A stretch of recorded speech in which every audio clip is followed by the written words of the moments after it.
Hello, everyone, and welcome once again to another episode of Lack of Focus. These aren't the points you're looking for, episode 15. I am your host, Ed Horne, and alongside me tonight, my partner in crime and gaming, one Mr. Chad Brown. Hey, everybody. And our producer extraordinaire, one Mr. Kris Sheriff. See, it only takes a second take. It only takes a second take. Sometimes we do. Unfortunately, we are without Sean tonight. We do want to, of course, mention real quick, we are brought to you once again by Galaxy Gaming Gear, who's going to be producing some really cool tokens for us. If you haven't gotten your Lack of Focus ones, if you're a patron, you should really try those out. There's a lot of fun. Anyway, so in tonight's episode, we were sort of hoping, praying, maybe potentially hoping to see points changes. We are in January 2019. Happy New Year, by the way. Unfortunately, that hasn't happened yet. So we are going to spend some time doing some predictions, risky predictions that guaranteed are going to fail on where we hope to see the points changes go this year. We're going to kind of discuss our holidays. I don't know how many people actually played games, but we'll kind of get into that. And whatever else comes up in X-Wing conversations. So all of that and a lot more coming up right after this. All right, we're back and in the flight deck. We're going to cover over, did anybody fly X-Wing over the holidays? Because I know I didn't. I played lots of games. None of them were X-Wing. So I'm going to run down the crap that I got down for Christmas because it's kind of video cast related. Yes, Chad? You didn't play any games? Oh, I played some Magic, but I have a channel with 100 subscribers now. Yay. You didn't play any X-Wing games? No, I did not play any X-Wing games because, unfortunately, Tuesday nights is my regularly scheduled gaming night. This year, 2018, Christmas and New Year's fell on a Tuesday, so I did not get to go out to the gaming store for either one of those events. Do you realize the massive heart attack you've just given everybody by stating you haven't played any games? Anybody that's listened to any episode of the show should not be surprised by that statement. I mean, if only there was somebody on the show who would point out the fact that you barely ever play games all the time. I know. Where would I be without that constant reminder? I know. And if only you would listen to that person. I do. I'm trying. This is 2019. I'm going to have more gaming in my future this year. Do or do not. There is no try. Exactly. So what I did get, though, is I got this fantastically, if you are looking at the YouTube channel, these brand new fantastic noise canceling headphones. They are professional grade. I also, on Chris's suggestion, got a brand new shock stand for my microphone so it can move around and not actually hear a bunch of bumping and grinding around as it goes around. And I have a mic stand on order that will be here, so I'll have a little bit more of a professional recording setup. Also, Chad, you'll be happy to see this. I got this for Christmas. This is for those item to collect dust. Those who cannot see on the video screen, that is the Curse of Strahd from 5th edition X-Wing, or 5th edition Dungeons and Dragons. I mean, 5th edition X-Wing, we're not there yet.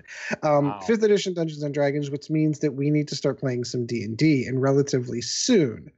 Yeah. So I'm going to start scheduling, go back to our original schedule, Chad. I'm glad I have you here because I can have this conversation now. I'd like to start doing... Can't escape now. I did, Kris, since you're kind of here too, I did want to toss an idea out there. How would you feel about doing Curse of Strahd over Skype? How would you feel running that with us? Using like the Roll20 stuff thing? Yeah. But doing it kind of over Skype, because here's the problem that I have. You don't have any friends. Yeah, it's hard to play D&D with no friends. Thank you, Kris. Happy New Year, all pile on Ed. Now you've officially spent way too much time with Chad. So here's what I'm thinking, though. So the problem, of course, that I have is I have all the 5th edition books. I've read them, but I haven't played the system at all. And I know you're currently playing 5th edition. So I don't know if you have Curse of Strahd, but I would really love to. It's absolutely my single most favorite campaign setting from the original Dungeons and Dragons. The second, of course, being Planescape. Those are my two favorites. So I'm really looking forward to playing in it, and I don't want to read ahead and spoil it. So I got through the first beginning chapters, and I'm like, you know what? I'm going to ask Kris if he'd be willing to run it and if Chad would be willing to play with it over Skype by doing it. Yeah. If we can sort out a time slot that works for everyone and things. My schedule is pretty full at the moment, but I'm sure we can work stuff out. But yeah. And that was kind of my concern. But one way or the other, Chad, I'd like to get started. So I know you have a campaign that we started and have never finished. Yeah. How much time do you need to finish to roll that in? Because the way that Curse of Strahd is set up is it can be dropped into any campaign. It's almost You like guys Strahd were just steals you. Yeah, you Drops guys from were there. just in a town and everything, so like if we need to like take a break, you got a spot. We could probably finish up. Oh wait, you guys were on a little quest. You could finish that up in one night and possibly start the Strahd thing if you want. Okay, then I All think in one night. that's what I think we're going to do. So how does this weekend sound? I don't know. I would have to like for the three of us. Well, yeah, that's Or true. are you talking to finish up where we were at? Probably should talk with Kris and kind of get some scheduling, but that's kind of my plan. Yeah, you're a fair argument because I would now just want to run with it. But sometime in the next couple of weeks, I'd like to see if we can get something started. If Kris can't, obviously his kind of springing this on him literally live right now. So if his schedule does not permit, then I'm totally okay with just running it here. I just kind of wanted to gauge the interest. So I'm thinking I'm going to throw stuff out to our regulars and see who's interested in playing some D&D again. Yeah, it would be nice. So and of course this would be lack of focus if we didn't go off. That has nothing to do with X-Wing at all. Nothing. It's your flight deck, It was Ed, instead of talking about games, talking about what he got for Christmas. Well, one of the other things I picked up for myself, though, it is X-Wing related, is the First Order conversion kit. So I'm going to be able to run Supernatural Kylo any minute. So I did pick that up. Okay, so that was my X-Wing related stuff. Chad, how was your Christmas? We actually haven't even had this conversation. Nah, do you want to see what I got for Christmas? Sure do. Nothing. Aw, your son didn't get you anything? No. Some people's kids, man, I'll tell you. I know. It's okay, Chad. I pretty much feel the same. I got like socks and stuff. Yeah, I did get one thing, which I actually got early, but it wasn't anything physical to get. It's more of a thing I'm going to do over in March. Oh, cool. So in March, for Christmas, I was bought a ticket to go see Kiss. Oh, nice. So we're gonna be they're on their farewell tour, and it's gonna be at the PPG Paints Arena, which I've yet to be there. So I've been in there. It's awesome. It's a fantastic facility. So yeah, I'm gonna go see Kiss in March, and I'm gonna try and paint my face a little bit, and the thin, spot that I actually have visible that isn't hair. You're not gonna do Deadpool doing Kiss?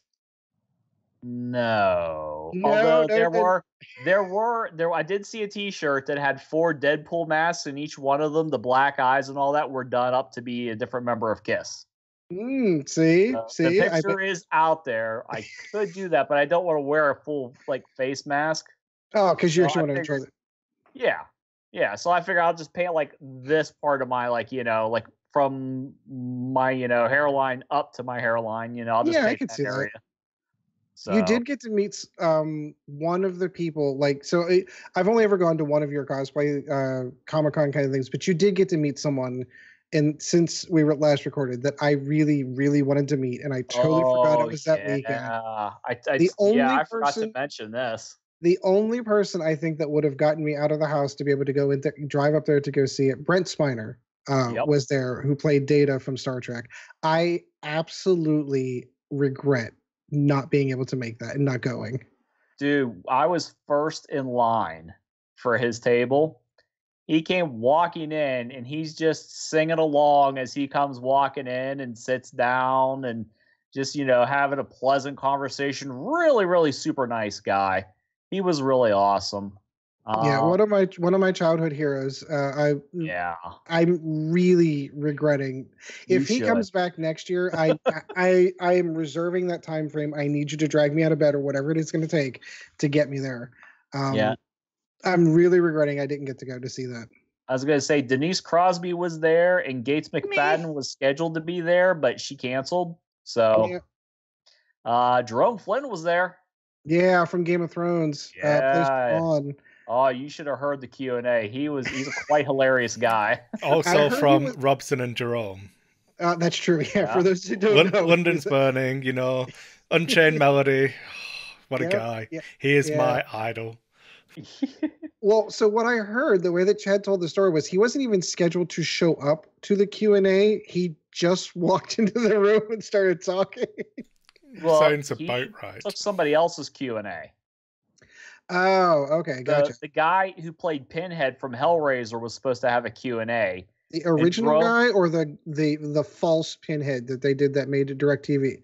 No, the original guy from the movie. Okay. Yeah. Okay. So he was supposed to have a Q&A, and I guess Jerome Flynn heard how everybody was having so much fun with their Q&As. I guess he asked if he could do one, and I guess somehow he ended up getting that guy's. And for some reason, I can't remember his name at the moment, but he ended up getting his Q&A time slot, and it was really interesting.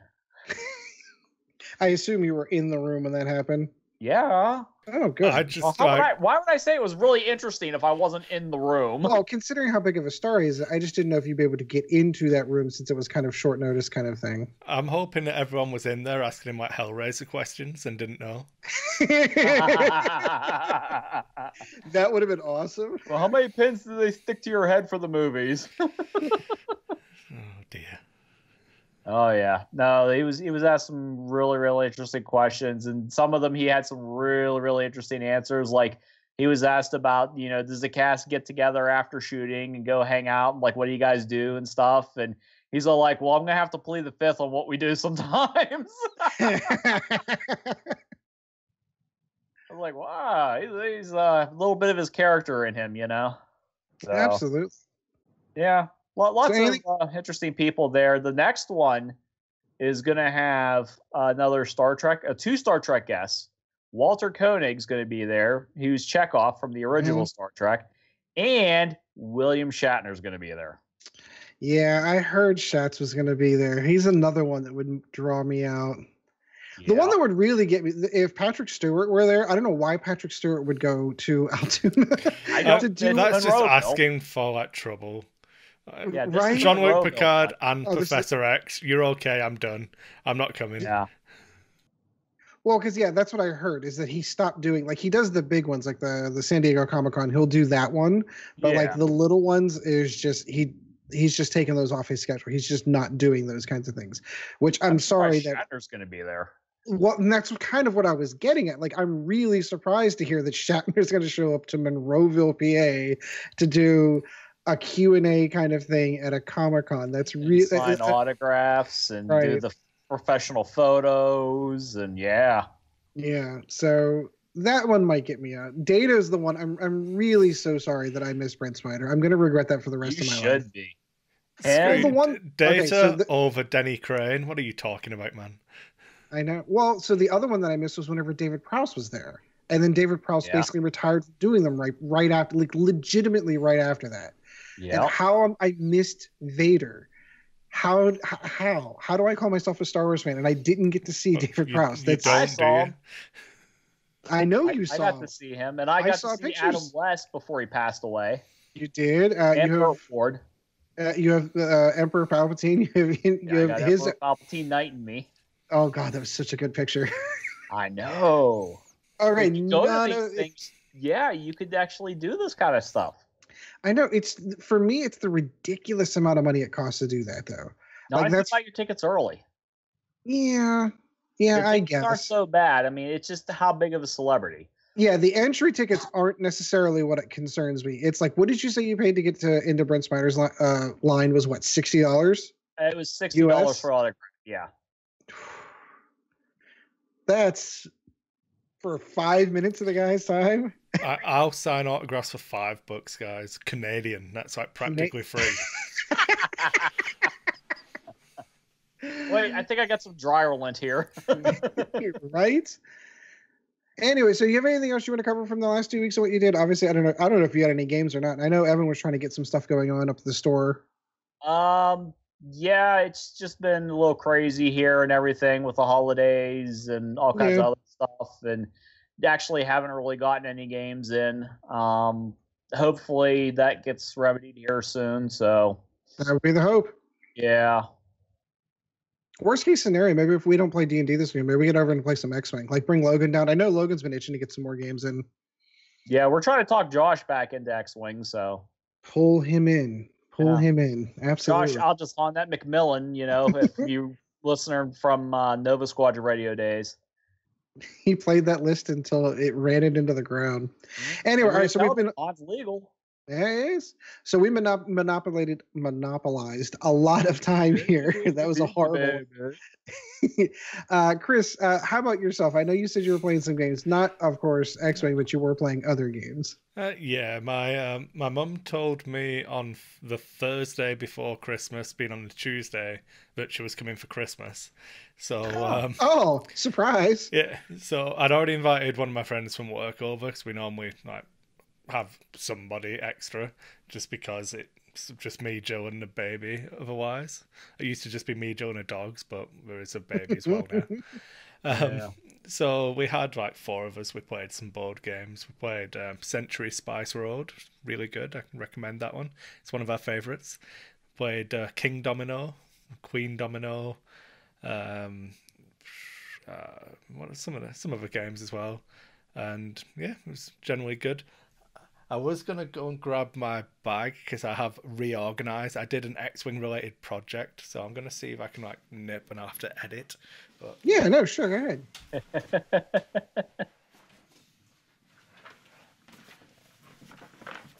There it is. So I have my Games Workshop Age of Sigmar backpack, which I use for transporting all of my my X-Wing.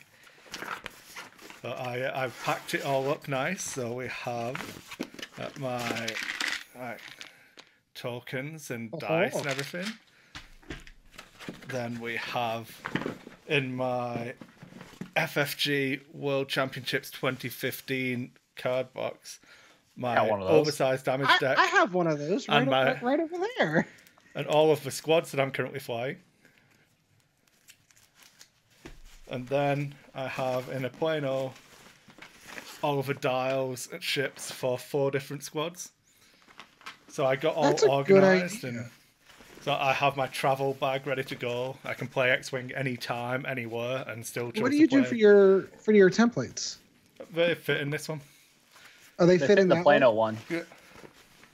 Ed, you've seen my box. Everything fits in it. Yeah, I know, but so if we're gonna show stuff off, so I have one of these trays. Yeah. That fit all of my templates in it. So this is lovely when traveling to tournaments. Zip noise. What's that? We have gone full ASMR with that zip noise. There you go. So this is perfect for traveling in tournaments because you can let your squad and everything and just use this as a carrying tray. The problem is transporting with it. It doesn't, if you tip it, I've lost, this number 1, I've lost, and these are my old Nova Squadron radio ones, by the way. I've lost my number 1 so many times because I've just tilted this the wrong way, or it hits in the car or something like that. So I think I might just start taking these out and carrying it, because I have a backpack I was going to say, they come out, Well, yeah, you're right. But so I have that backpack that has all of the old medals from the season 2, season 3 kits whenever they gave up medals for winning the events, and I just have them dangling off the back of the bag. So I'd like to do something that you have there, Kris, set up like that, but I'll just have to tuck that in there and carry it with me. So that's a good idea. Maybe that's what I'll do in the meantime. They do those trays now where they have a magnetized lid and stuff, so you can actually slide them in. So I did. Yeah. I also the crates did a lifestyle thing. We've got a running group, and I'm horribly unfit, and but I just went to a gym the other night and did a 10K so that I could get my crate lifestyle templates. So nice. I ran a 10K, which was I definitely ran 10 kilometers. Ran all 10 kilometers? Yes, I did. Not walk it. Since we're changing into lifestyle, a part of my New Year's resolution is to be a little bit better to myself in a lot of different aspects. But one of them, of course, is that because of my sedentary job, I don't move an awful lot at work. I sit down, I type out it does, exactly. And I'm not going to lie, it has. That is absolutely true. So we've had a treadmill down here for years that has never been used. So. It's been in use the last 3 days. It has been in use. I have been on the treadmill for a minimum of an hour every day, except today, for the last 3 days straight. So my goal is, I figure if I can keep it up for a month, that develops the habit and I get used to it. I am taking a business trip that I'm going to be going to West Virginia tomorrow, but they have a gym at the hotel, Yeah, so I'm still going to try to. That's what I did when I was traveling. I actually, like, when I went to Worlds or was going anywhere, I'd make sure it had either a pool or a gym. And even if you only do like 10 laps or something, just do it every morning. Just make sure you're like keeping it up. And that was the most exercise I was getting. But my problem is I'm not a morning person, and I hate it. I hate it so much. So many people have told me that if you just got up 30 minutes early and just walked or did whatever on the treadmill for 30 minutes before you do anything else, you'd have it done and over with. That just involves me waking up early, and I hate it. It is true. I remember when I was in the Air Force, I went through a period I was going to the Warhammer Throne of Skulls and I wanted to play Wood Elves, but I didn't have a Wood Elf army, so I got up at 5:30 instead of 8 o'clock every morning, did 35 minutes to an hour's worth of painting every morning before I went to breakfast and stuff. So I didn't used to go to breakfast. I used to roll out of bed like 5 minutes before I needed to be at work. I'd have my uniform ironed already, throw that on and go to work. And off you went. And then I'd just get like a sausage roll or a sausage barm cake. Yeah. The sausage barm, there we go. We'll go full Wigan for everyone. So barm cake is a bread roll that has like flour on top. So I don't know if you call it a morning roll or a dinner roll, would like you guys? Yeah, maybe. Yeah, I don't know. Stupid. I think I had those. I think they had those. So whenever you would have had it in Scotland, yeah.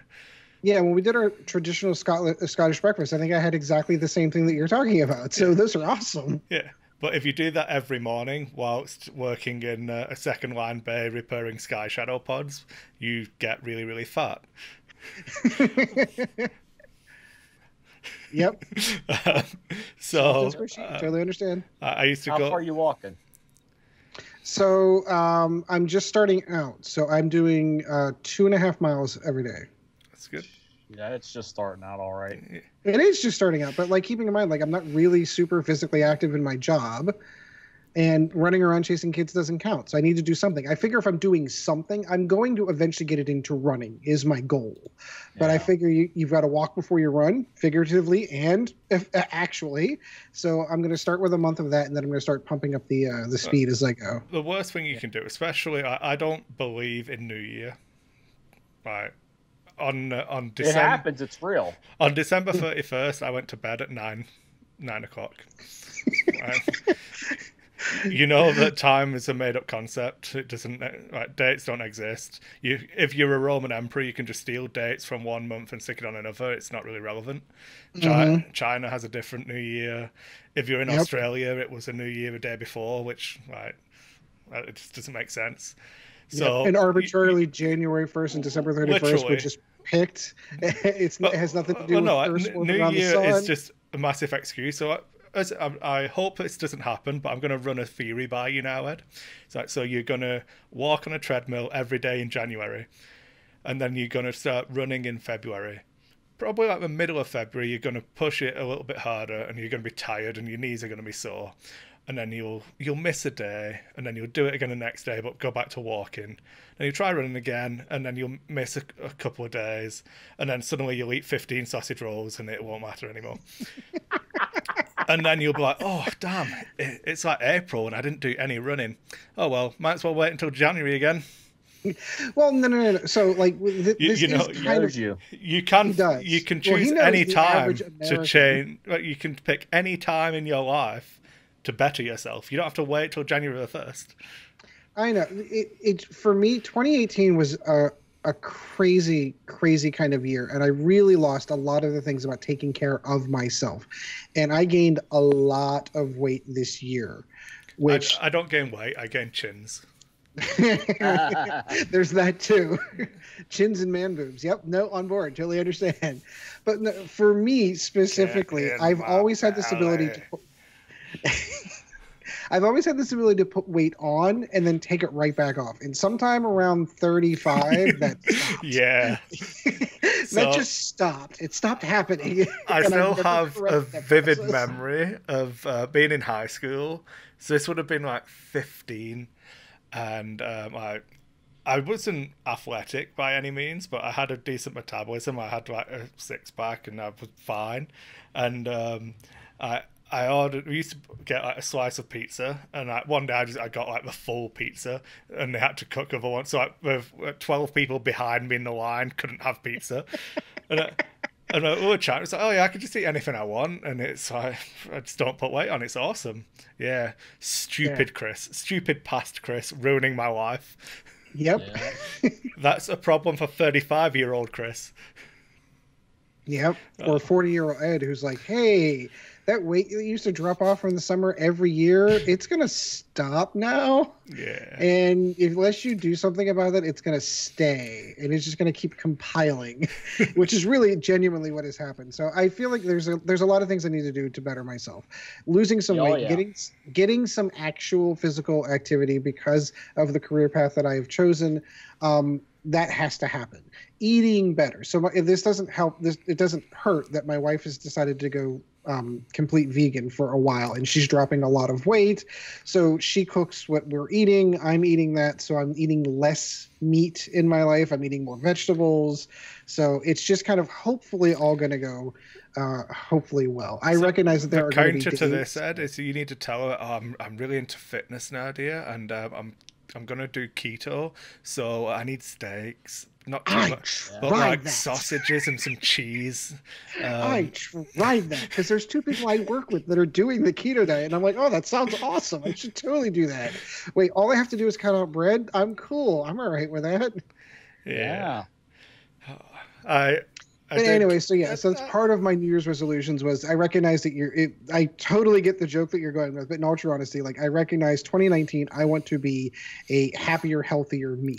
No, but it's not a joke, Ed. This is deadly serious. I'm all for it. But if you fail in February, you can start again in March. You don't have to wait. No, I know, and you're right.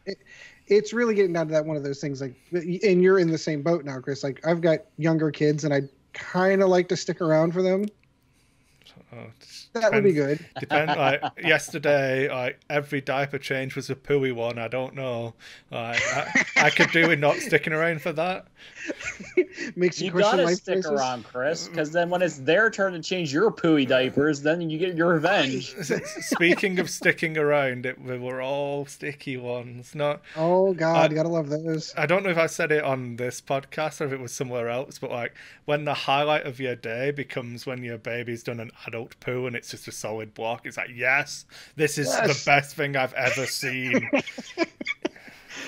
And well, so you have the same problem that I did. Changing diapers on a male child is 3 times as easier than it is changing on a girl, because things go places that you're not comfortable sticking a diaper wipe near. Yeah, I prefer it this way than having to like ball sack it.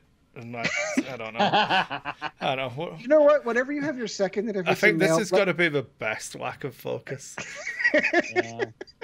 You let me know which one's better if you have a second child and it turns out to be male. You can do the comparisons. I've done both. I know which one I not necessarily preferred, but the lesser of 2 evils. Picked your words already. It's too late. I did. All right, so we have no news to cover X-Wing related. They didn't release jack over the holidays. They did kind of sort of semi-troll everyone by updating the date on the point sheets to December 31st, 2018, but literally nothing changed. I think the only news I saw was that there was an OP post about an update of what's happening in the next 2 quarters, which had some of the system open dates on it for X-Wing and all of the other games. Hyperspace news should be coming out fairly soon, so I know that I missed that. It's Lack of Focus may have posted a link on their Facebook page. Oh yeah, that place. Yeah, I should have looked there. Huh? Yeah. But Hyperspace should be being announced pretty soon for which stores have got the first track, and those dates should be between May and let me just double check so I'm not lying to you all. There we go. We want to put... I know something we forgot to mention. Any time between March and June for Hyperspace Trials. Can't wait. Can't wait. What did you forget to mention, Chad? Well, we forgot to mention because we were going to talk about in the last episode, and Kris said no, it was going to be a surprise. Oh yeah, more of us yeah. did. Oh yeah. Do we have to? Do we wish to address that train wreck real quick? Oh God! I don't know how many people went to our Patreon after I shared the link at Christmas, but I'm sure every one of them was rewarded and felt warm inside. How many? Do you have any ideas how many views we've had? Oh, for the love of God! I don't know if it has a or like Get to listens or for those who didn't, Chad. Why don't you share that first before we go on discussing our total embarrassment, throwing ourselves on the railroad tracks for this one. What did you make us do, Chad? So, for the fun of it, came up with the 12 Days of Sithmas, and it was all X-Wing / podcast related items for each of the days. And yeah, we found out something really, really interesting that we don't sing well together. At all. I mean, at all. We don't sing no music unison or anything. I think that Sean had the best singing voice of all of us, and we can't. We cannot sing at all. You can't sing, Ed. I mean, I never claimed to. You said this, and I said, "Are you sure you want to do this?" Yes, because it was going to show how bad you are and give me something else to make fun of you about. Oh, well, congratulations. I could have made fun of myself for that one really easy for you. So, yeah, if you're interested in hearing four nerds sing Star Wars X-Wing 12 Days of Christmas really badly. 3 minutes and 59 seconds worth of pure nails gold. On a chalkboard? Pure gold. Head over to patreon.com/lackofocus. It's in... Well, by the time you listen to this, it won't be the newest post, but just scroll down to Merry Sithmas, everyone, and yeah. Oh my God, it was funny. It was hard to get through because we were laughing so hard to edit. The second time, because keep in mind we had a flub up the first time. Just in general, like making that fit in the music was pretty difficult. I think the ending that Kris left on there just described it best when Ed was like, God, that was awful. Yeah. I was going to edit it out, and I was like, no, it's perfect. It's perfect. Yeah. So we hope you enjoyed that. If you haven't heard it yet and you really want to hear something that bad, by all means, enjoy it, because we worked hard on it. We worked hard on it, damn it. It's not very often we'll tell you you're wrong as a podcast, but if you want to listen to that, you are wrong. Someday that's going to be used as evidence in a court of law for some reason. I'm just throwing that out there. We're going to have to explain that. It was all Ed's idea. Okay. Not claiming credit. Nope. Why not? We're enablers too, because you had this idea and not one of us said, this is not a good idea. We shouldn't do this. We're like, yeah, no, this is an awesome idea. Let's totally do this. But anyway, that little gem was brought to us by the live show that we did. Nothing better than determining 2 hours before a show saying, hey, let's do this live. That sounds like a good idea. But I don't want to abandon the idea. I know we had some technical difficulties on the first go around, but overall, I love the idea. I like the idea of being able to interact with the fans live during the show. I liked being able to watch some of the chat. Of course, Chad, you had your little conversations with Terry while you were there.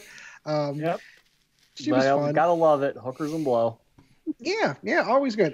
Since we were talking about her. This is a copy of her book.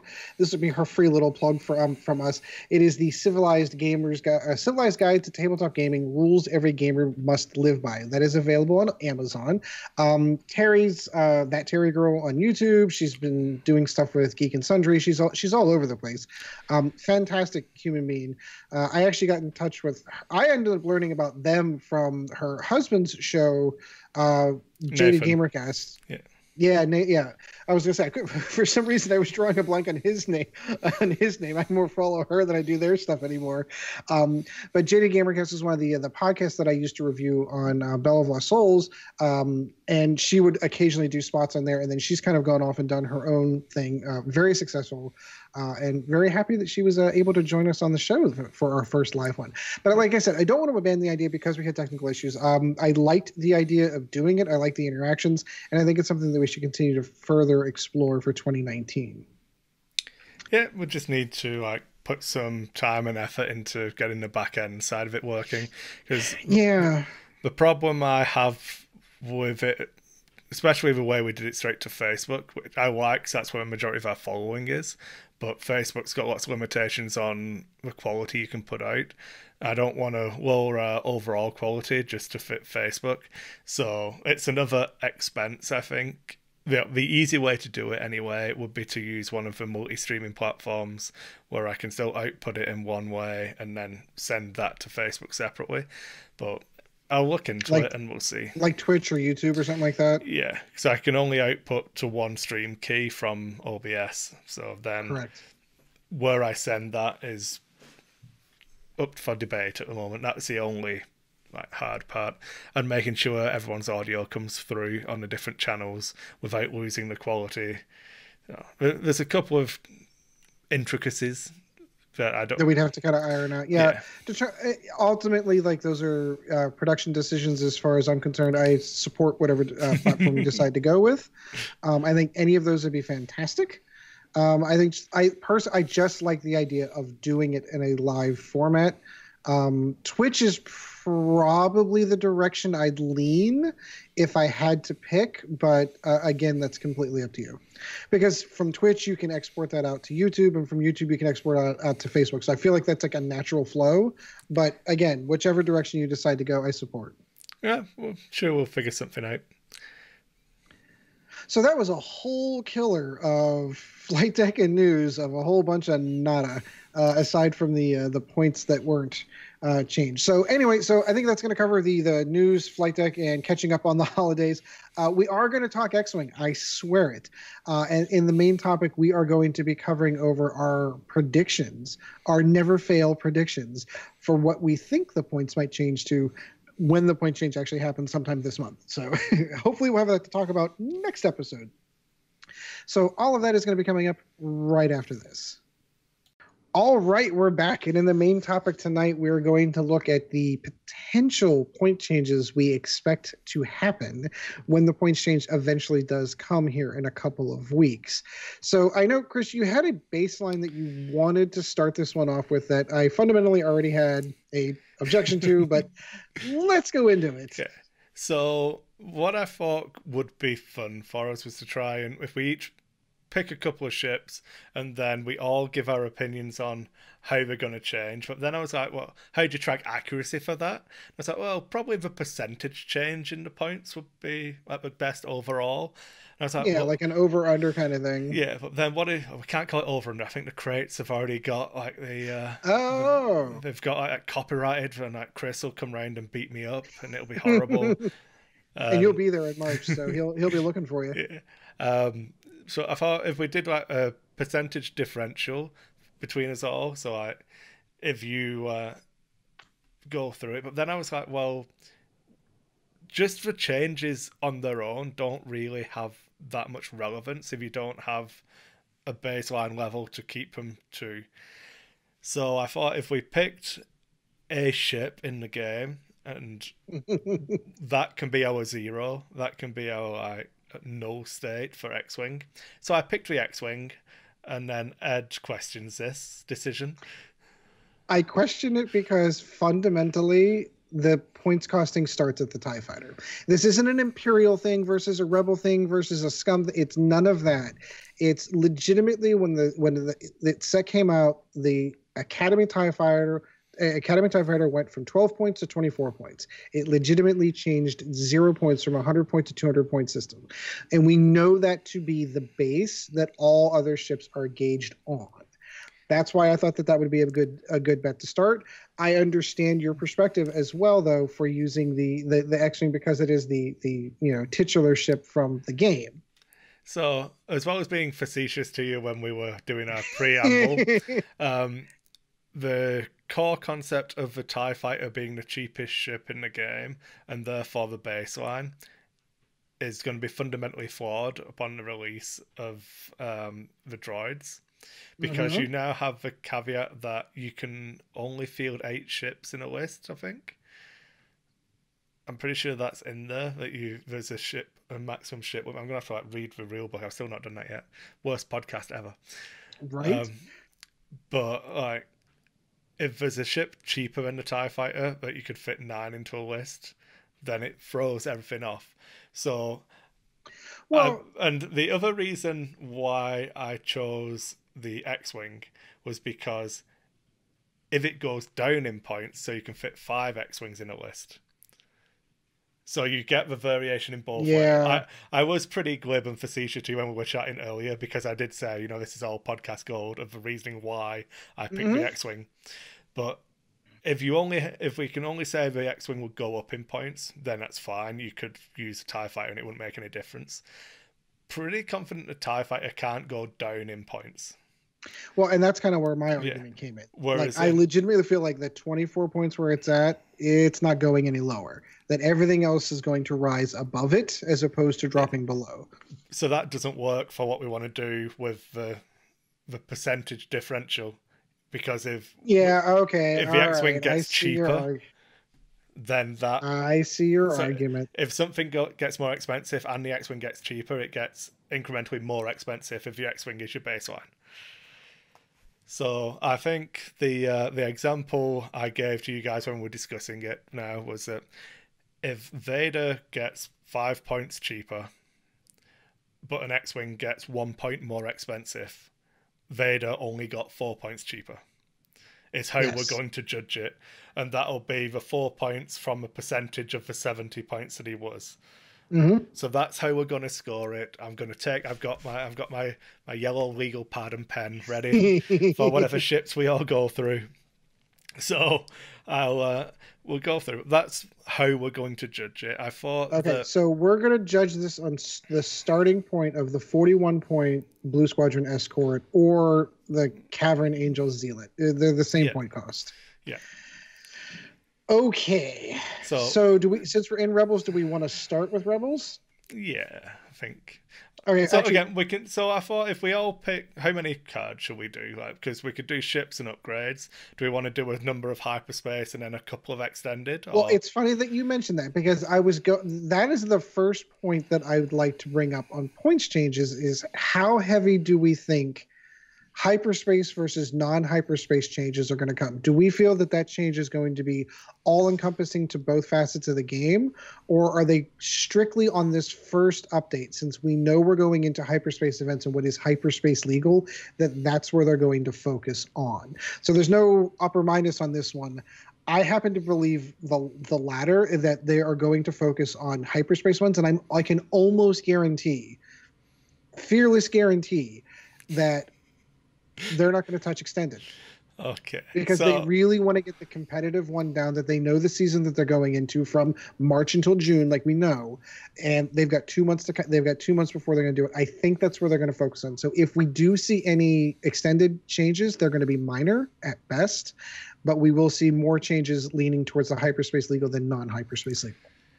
See, fearless guarantee. I could argue, because it's me and this is the format of our show, I then take the contrary point to that. And if you look at the hyperspace ships, they're all pretty good. Hyperspace, for the most part, is pretty well balanced. It's almost like that's all they gave a shit about when they started second edition. And extended was just like, this mess can get dealt with later. So that's a good point. You could go with the fact that they take the data points from all of their extended tournaments and all of the other results, and just go, okay, well, literally, so Redline's been massively successful, so she's going to be 20 points more expensive now. And I don't even care. You've got again, this is going back into, I was talking about fixing Sky Shadow pods earlier, so I'm all over. You have your sinusoidal wave, and if you put error correction into it, it balances out until you hit 0 and then you have no noise. That's how noise reduction works. When you first turn noise reduction on, it doesn't do anything. As it has more time to match up, the correction balances out. So the first set could just be massive shotgun blasts to the head of everything and really wild changes, and just keep doing that, and gradually Extended will get more and more balanced. So you could see the biggest changes in Extended and tweaks in Hyperspace because they already put effort into Hyperspace. I could see that as a good point too. I guess for me, that's such a good argument too. Yes, I win. I love winning the internet. It's so much fun. It's such a good argument too. It really is. I don't know. I guess for me, it's because I baffled him with science and sinusoidal waves.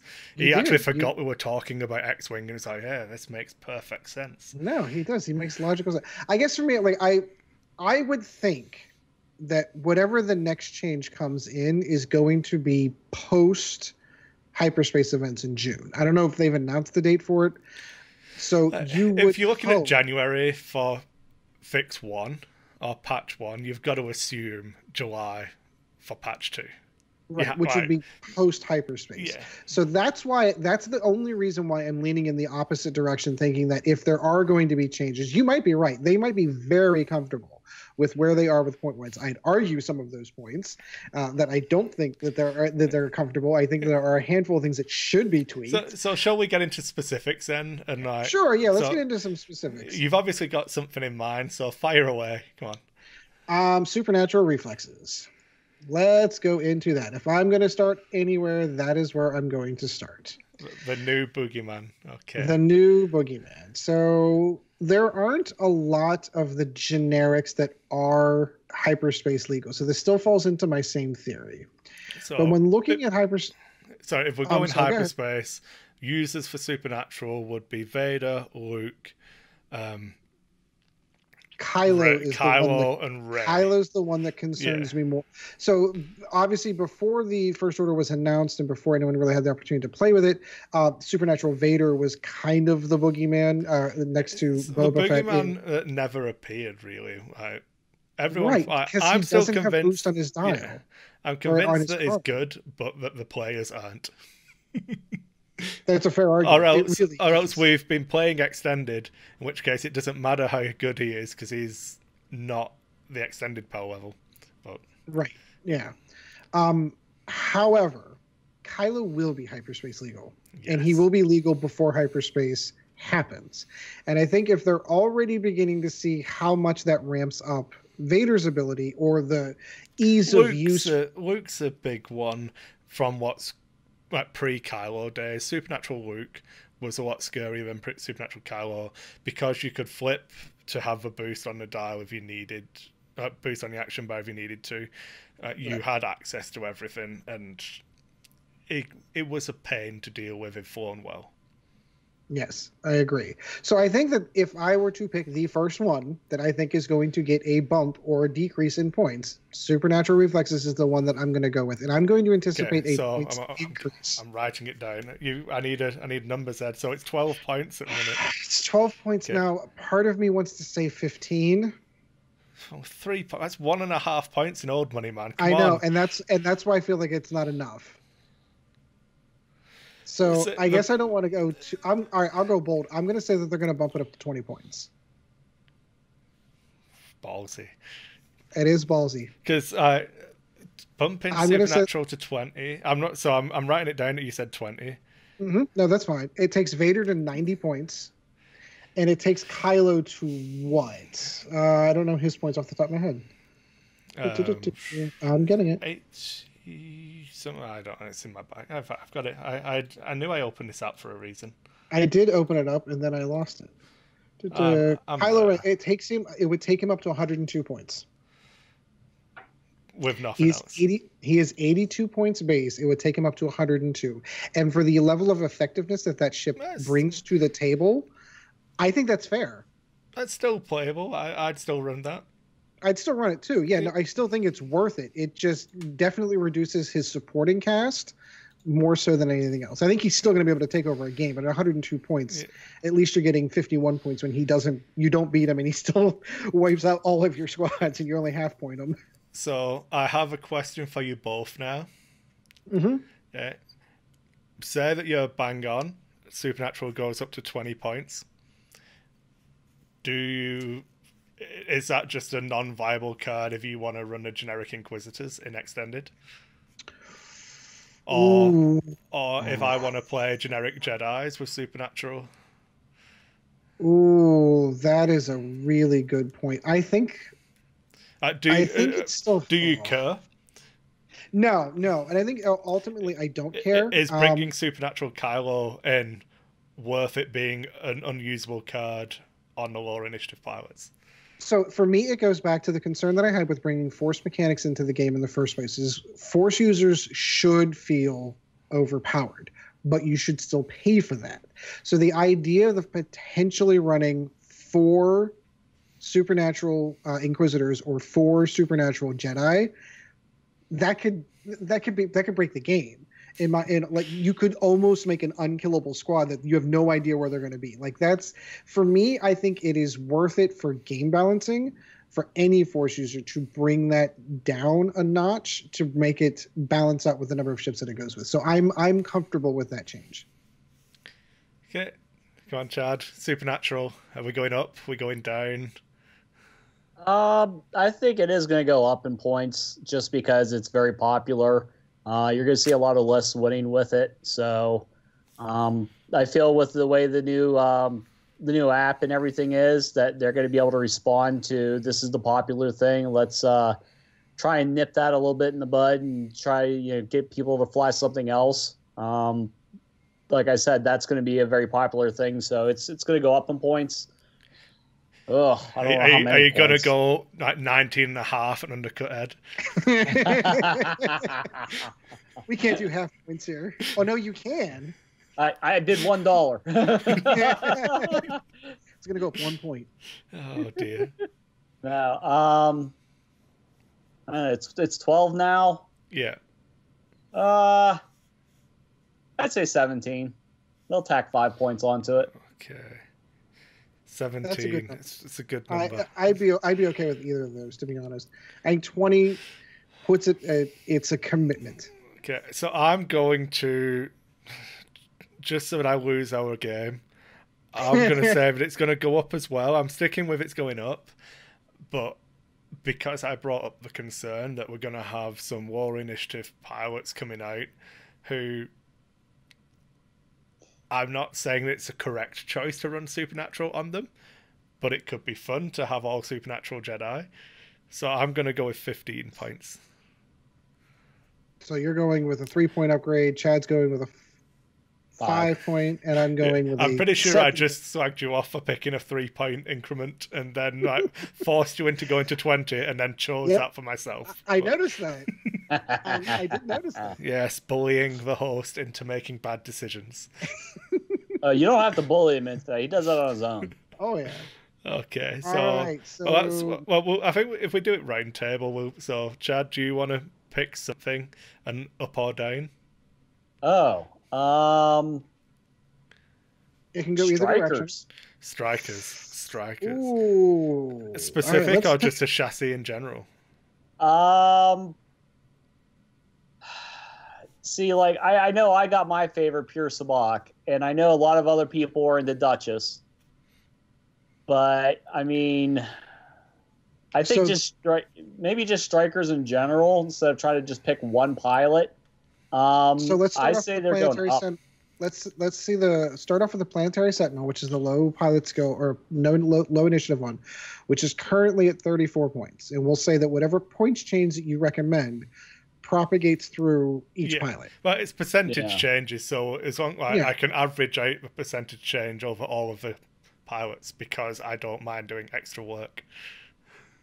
So they are currently at 34. What would you expect them to go to? I think it's going to go up If you want to give me And- percentage, I can do that as well. If you don't Oh, want I to don't pick a know specific number. percentage. I'd rather pick a number. Yeah, that's I mean, I'll I'm be not going to sit here and try and figure percentages in my head. I'll be and say, going yeah, that backwards sounds about compatible right. anyway. Yeah. It's going to go up to 35.125 points. Just so that you know, on lack of focus, I can actually do math. It was only on Nova Ooh. Squadron where I couldn't. So then Ed's the only one who can't do math at the moment. Correct. Yeah. Even though he has a job working with computers, he can't do math. It's always zeros and ones. That's all you need. You need to be able to count to not one. That's why I have functions. What do I need? What do I need to do math for? It does it for me. I'm gonna say it's gonna go up 4 points. So 40 points for a tie striker. Oh, 4, so 38. 4. Yeah, it'll go up to 38. Whew, that would take Pure Sabak up to 48 points. Yeah. Strikers are very maneuverable. They're ships that they've got that pre-move if you're not stressed.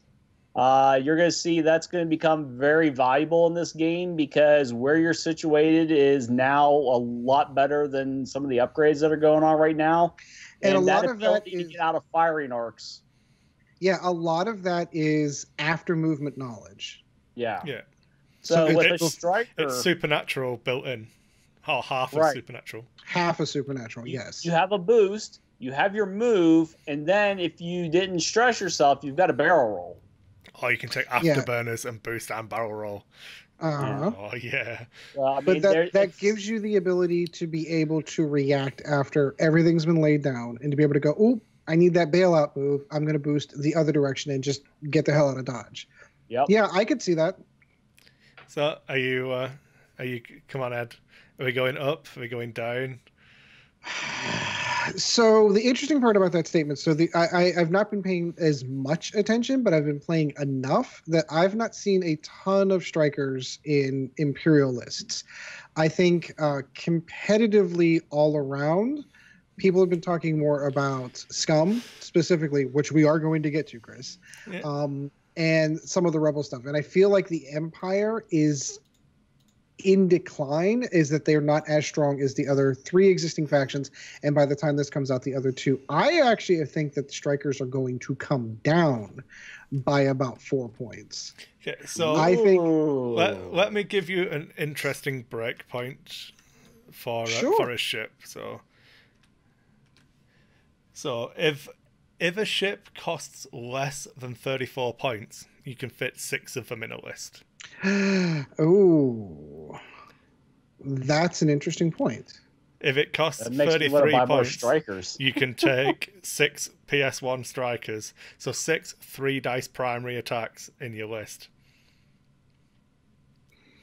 Okay. So I'm not saying, if they come down, buy strikers. Because I've got 4 of them at the moment, and I could quite easily get 2 more. I got 2. If they dip down below 34 points, so you can currently get 5 in. Yeah. But nobody's running that list. Well, remember, so you can get 5. So no one's going to take 5 planetary sentinels because then you're left with 30 points. So are you going to take 5 sentinels and 1 per? Like you could, or you could take 3 sentinels and Duchess and Pure Sabak, or Duchess and Countdown. Do you see what I mean? Like you could, but nobody's running that. Nobody's doing that. Like if there was a way to crack the code in for Imperial and running 5 of them was currently the best way to go. I see your point, and I completely agree with the argument. Having 6 of 3 attack dice ship on the table is kind of crazy. It reminds me an awful lot of 4B1Z though. Yeah, like they can be outmaneuvered early.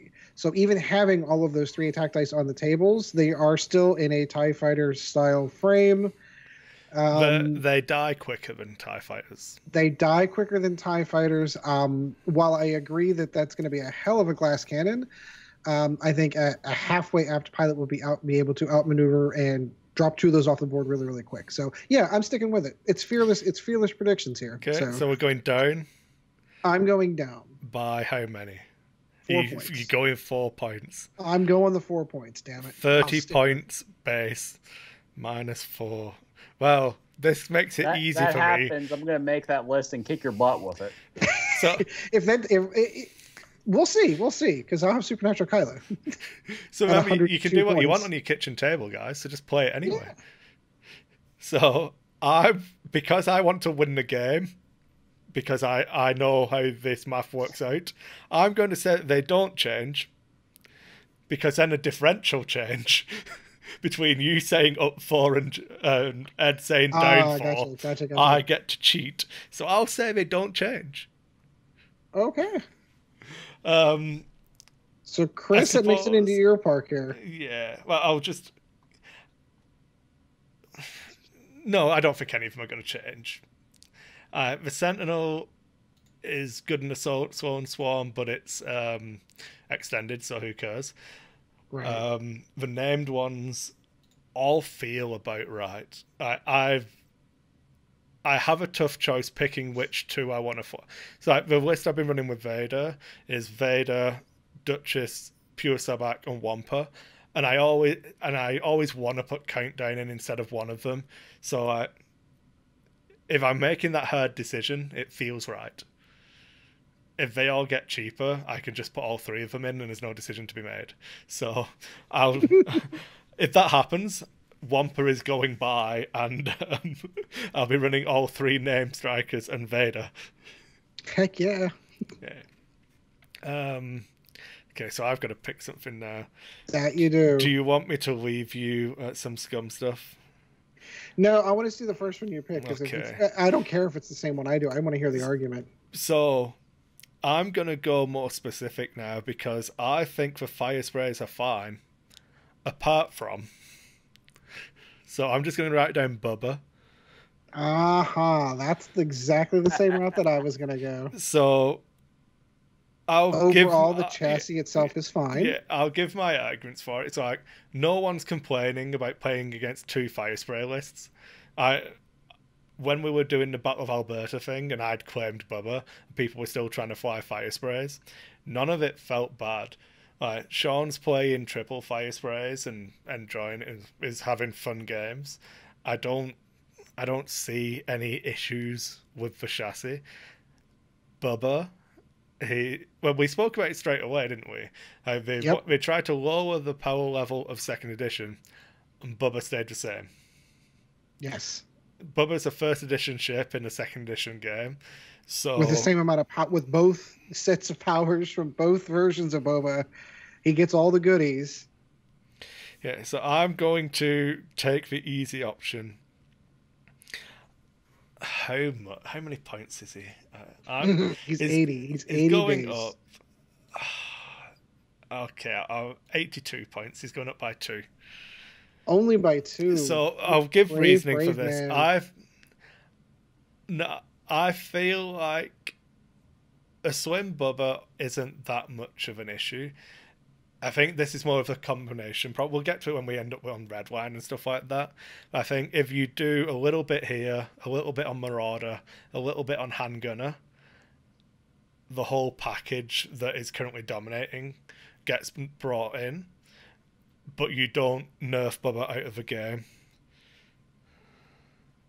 So ideally, you'd want to see him stay in the game and still play a viable option as a pilot. Yeah, I would be quite happy if Bubba with Marauder title and Handgunner was just not a viable option.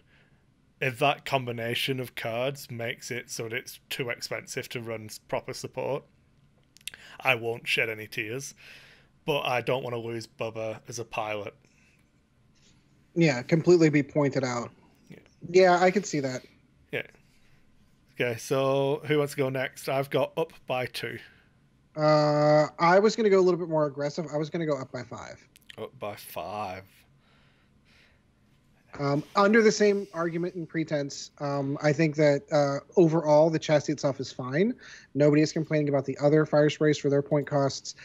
I think they feel right where they belong. I think his ability is a little undercosted. And I think a 5-point adjustment helps because there are other builds that take Handgunner, for example. that you would be pointing out because of correcting one. And I don't want to see them do what they did with the what am I thinking? The Jumpmaster 5000, where they basically just pointed everything out of it. I think a 5-point bump in his points drops off one of those upgrades, and I think that is fair. Chad, I'll kick it over to you. I'm going to say up. I'm going to go 4 points. Yes. Walking the line. Well done, Chad. Well done. Well done. I'm sitting there, I'm like, I don't know if they'll take that up 5, but then again, it's like, I think it's going to go up more than 2. So I was just debating, do I want to go 3 or do I want to go 4? A 5% I'm like, I feel increase 4 compared. would be... Chad's going for the 5% bump in points cost. Yeah.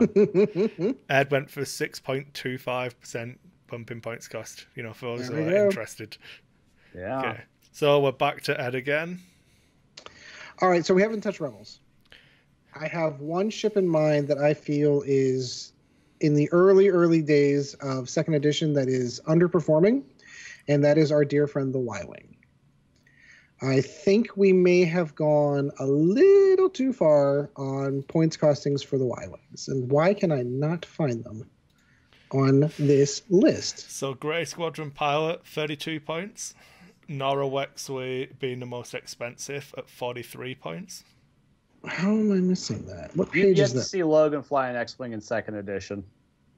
What page is that on, Chris? Why am I It's missing I've it? got Oh, the there app. it is. I've Okay, got it's the the app BTLA. open. That's why. It's the title. Yeah, They there's weren't an the- app, Yeah, I know, but I'm looking at the sheet cost here. So the baseline one at 32 points. I am going to go a little bit more conservative on this one because it is a bulky bomb build and can easily be laid out with quite a few upgrades. So I am going to go with a 2 points reduction on the Y-Wing chassis overall. I think that's conservative enough that at a 32-point Grey Squadron bomber is a fantastic little fit. You can fit 5 of them in the list if you want. Toss in a few bombs on them. They can be well, but you really want to kind of go towards like the Duchess or Nora's if you want. And I think it makes it a little bit viable. That's the one ship I think from Rebels that we're not seeing a ton of. And I think it's a clear-cut sign that ship is a little overcosted for what it does in second edition. The thing that's interesting to note, on Rebels is that the filler ship is a Y-Wing, a naked Y-Wing, and that's 32 points. That doesn't really feel like a filler ship. So I get what you're saying about it. Scum have got the escape craft and the mining guild TIE fighters. Everyone's got TIE fighters apart from Everyone's Rebels. got Yeah. Especially if we're looking at hyperspace as well, the Resistance have got the A-Wings. So giving them some help in that regard. The problem I see if you go too cheap, people still aren't doing it, but the Selfless Gold Squadron, which we talked about way earlier. Yeah, I think that's hovering in the background, and don't. So here's my counter. I know where you're going. In the Y-Wing can be as unkillable as Bubba because she's got the old-fashioned add and evade result regardless of your dice. So her 8 hit points can be pretty nasty to chew through, and it's not hard to activate of getting into range 0 to 1 of something. So, right. I mean... So here's the counter argument that I'm thinking of, just to put this on the table. A lot of the lists that we're seeing that are doing really, really well are aces lists. They are named piloted lists, and they are being dominated by those named pilots. It's the abilities, it's the add-ons, the upgrades. How many generic builds do we see? Do you remember? And again, I'm going to make a cardinal sin and reflect back on first edition, way back in the way. Remember when we used to see a lot of generic pilots? Like it was almost better to take a bunch of generic pilots because in the end, paying the points for the named pilots just didn't turn out to be worth it. We don't see a ton of that. So there was an interesting post on the FFG forums, I believe. It was talking about proton torpedoes specifically, and that when you get into a crux of it, a rebel squad with 3 aces all packing protons is actually a more efficient jousting list than the rookie X-Wings all with protons, because you kill one of them before they shoot you and they can't have target locks on you in the first exchange. Then you kill a second one in the second exchange, and then they finish off one of yours, and you've got 2 aces against 2 normal X-Wings at that point.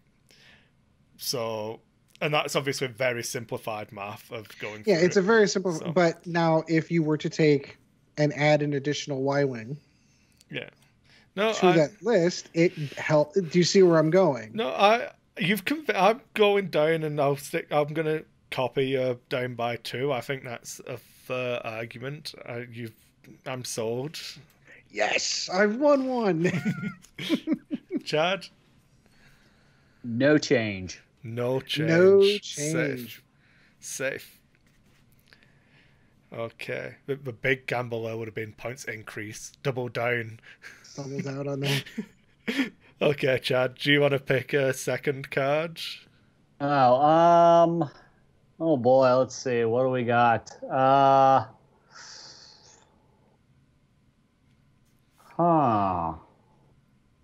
have a suggestion if you don't have one. I'm thinking. Give me a second. Jeez. Mm-hmm. Just trying to figure out, do I want to go for another Empire card, or do I want to, let's get some other stuff in there? You can go upgrades. It doesn't have to be ships. It could be anything. Yeah, it doesn't have to be ships. The first thing I went with was an upgrade. Yeah, that's true. Then let's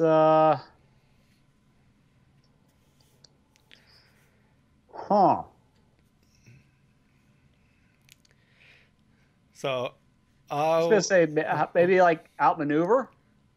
Outmaneuver. So that is 6 points at the minute, is it? That's an interesting choice. Currently, yes. Currently at 6. Oh. So, going again on, the game is more how well you fly than what super combos can you really make. Outmaneuver becomes an extremely good card for you if you can fly very well and you can be out of your opponent's firing arc. So I'm going to say it's going to go up by 2 points. Bump it up to 8. Yeah. Okay. 8 points total for outmaneuver. So again, I'll put the devil's advocate in there of, does initiative matter on how good outmaneuver is? You mean pilot skill? Nah, initiative now, Chad. Come on. Second edition. I know. I just want to see if I can get you to mess it up. Yeah. Obviously, I've still got the Gold Squadron veteran from when I was looking at Selfless a minute ago, and I'm like, oh yeah, but my 6 points takes him to 40 points at the minute. So that would stay the same if he goes down by 2, but outmaneuver goes up by 2. It's like, oh, well, you're never going to take outmaneuver on a Gold Squadron veteran because that's just stupid. So, yeah. Right. I don't know. I think 2's a bit high. If I let you, I'm going to let Ed go. But I'll let Ed go first, and then I'll. He's waiting to see what you say so he can underbid. No, in fact, no. Okay. I've written them down in order. So when Ed goes, it's Ed, Chad, then me.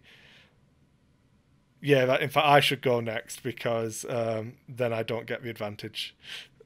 So yeah, I'm gonna say up by 1. Then I'll let you convince me. I feel like I'm wrong. It's a how well do you fly game now, and I think cards that benefit you in that scenario are going to be Yeah, I could see the It'd be argument. good. No, I'm going to say no change, Chad. You can't convince me. No. Yeah, No. I'm sorry. I'm in Chris's camp. You can't convince me on that.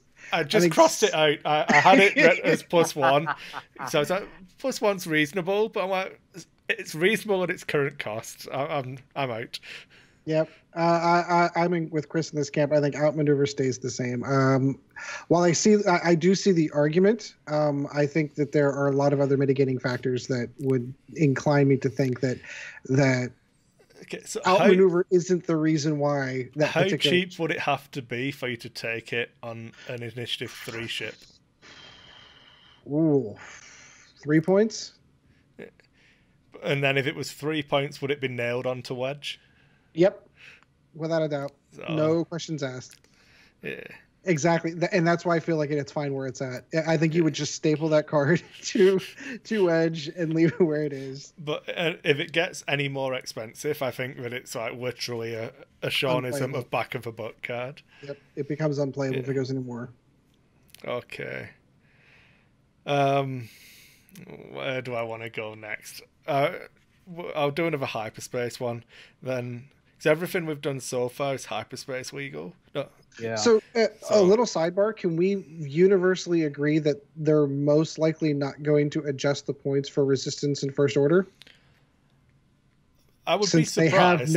Since they have no data to base those changes on? I will go out on a limb and say if they do big changes on more than like 1 or 2, I can see like 1 or 2 things changing by 1 or 2. Like resistance A-wings might go up slightly if they don't want to change the points of Rebel A-wings because resistance A-wings are better. They're the same points at the moment. Like they cost the same number of points, but then you've got to look at, is it because it's within faction balance rather than across faction balance? And it's a whole different thing. We don't know the full design philosophy on that. So like, if they decide that the design philosophy is across faction and resistance A-wings all went up by 1 point, I feel like that's fine. But if we start seeing Poe goes up by 5, Kylo goes up by 5, Rey comes down by 2, it's like, oh, you just have no fucking idea what you're doing, do you? Exactly. Okay. So we can universally agree that those 2 factions we're just not going to touch because they literally have no data to base those changes on. Yeah. So I'll go proton torpedoes. Damn, you took the one I was going to do. Yeah. Well, I figured so I think this can be our last hyperspace, and then if we all do 1 extended. Sure. And then we've got 9 picks. So proton torpedoes.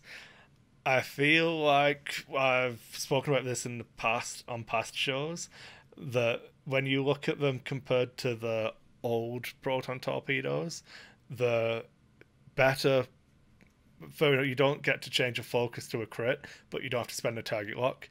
So that balances out in favour of new proton torpedoes being better than first edition ones. You get 2 of them, so that's better. It comes with extra munitions effectively, so they were 7 points in old money. They're now 9 points for the same thing. So it's the 2 points cheaper. 1 point. Yeah, 2 points cheaper for the same package that is better in first edition terms. And as we discussed with Bubba, it's now second edition, so everything's supposed to be less powerful. So I think protons are going up as the easy part. What's the number? That's the trick. The number. See, this is again. I don't want to take torpedoing Y-wings out of the game. I don't want to ruin it for everybody. So I'm gonna be a cheeky 1 point increase. Oh, the cheeky cop out. Boo. Does that move it on to mine? Yeah, Ed is next. I'm bumping them up to 12. I think I would see them at supernatural costs now at 12 points, for all the reasons that you just previously discussed. How good they are, how effective they are, and how many shots you get with them. I think 6 points per shot seems fair to me. So I'm looking at 5 points per shot being like the equivalent of old proton torpedoes. So half as I don't know. But as you previously stated, we are in second edition, not first. You're right. And I'm leaning in the directions of bumping them up to 12 points. I think that doesn't point them out of the game by any stretch of the imagination. It just makes you pick a couple more points per shot with those. Okay. I'm just going to double check if it points them out of the game or not on generic X-Wings. I don't think. On generic X-Wings, I don't think so. So did we even do a generic? You cannot. So at 41 points per Blue Squadron Escort, you cannot run 4 X-Wings with protons. And that seems fair to me. Okay. That's fine. I'm sorry to say, it seems fine fair. Because increasing them by 1 point also means that you can't run 4. So yeah. So at that juncture, yeah. So my argument there is irrelevant. So yeah, 12 points, calling it. Okay. So it's 9 points base now. It's 9 points now base currently. So and it's 4.5 Kris is saying it gets going to 10, and you're saying 12. Am I writing down +2, Chad? Are you gonna ride the middle ground? Ride the middle. Down by 7. Holy crap! Up by 1 million. No. Let's see. I don't think it's going to go from 9 to 12. Yeah, put me down for 2. What the heck? I'm not sure which one of your sides to take here, because I do agree it's going to go up by a little bit, but I don't know if 1's going to be enough or 3's too much. I'm not real sure on that. You can join the winning team, Chad, and copy off me. It's okay. We don't all have to be insane like Ed. Okay, Ed. So, if I turn out to be right, by the way, on any of these... do you want to do... so now we're into extended. We're gonna pick our one extended card each. All right, Chad, you're going to hate me. And I apologize. I hate you already. Well, this is true. So under the same argument of the... Does it begin with W? Yeah, this is something that was really good in first edition, at least for a time period, and has been translated basically identical into second edition. Not well enough. I hate saying it.